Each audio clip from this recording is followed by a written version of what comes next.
Penyitaan kendaraan terkait Tubagus Hairiwardana alias Wawan dilakukan KPK secara bertahap dan berkelanjutan. Saat ini KPK telah menyita 40 mobil dan 1 motor Harley Davidson. Seluruh hasil sitaan kendaraan terkait Wawan ini diperkirakan bernilai hingga 48 miliar rupiah. Pemirsa, KPK telah menyita puluhan mobil terkait tindak pidana pencucian uang untuk tersangka Tubagus Hairiwardana. Sebut saja mulai 27 Januari KPK telah menyita 3 mobil plus 1 motor Harley Davidson dari kediaman Wawan di kawasan Denpasar, Kuningan, Jakarta Selatan. Tentunya mobil-mobil ini diduga KPK kuat terkait dengan tindak pidana pencucian uang menurut aset tracing yang dilakukan oleh penyidik KPK. Kemudian tidak hanya sampai di situ saja, KPK juga kembali menyita dari beberapa anggota DPRD Banten. Misalnya saja seperti mobil yang ada di samping saya ini, adalah 1 unit Honda CR-V B710 MED yang diduga kuat dari pemberian Wawan untuk salah satu anggota DPRD Banten bernama Media Warman.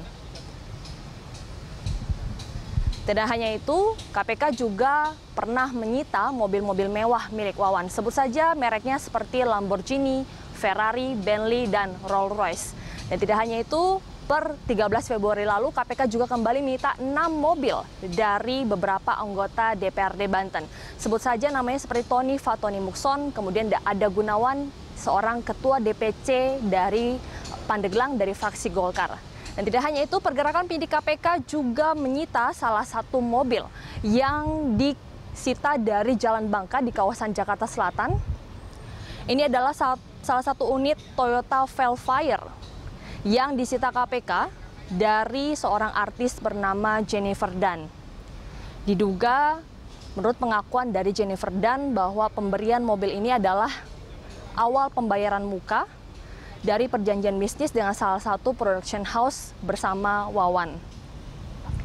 Jika ditotalkan memang sudah ada 40 mobil dan 1 unit motor Harley Davidson yang telah disita oleh KPK terkait tindak pidana pencucian uang untuk Wawan. Kalau saja dihitung, 40 mobil ini dengan kisaran harga pasaran mobil saat ini bisa mencapai 48,8 miliar rupiah. Dan tentunya nilai ini akan terus bertambah karena KPK masih terus melakukan aset tracing terkait dengan tersangka Tubagus Hairiwardana alias Wawan untuk tindak pidana pencucian uang ini. Yuliana Wan, Dwinanto, Berita 1, Jakarta.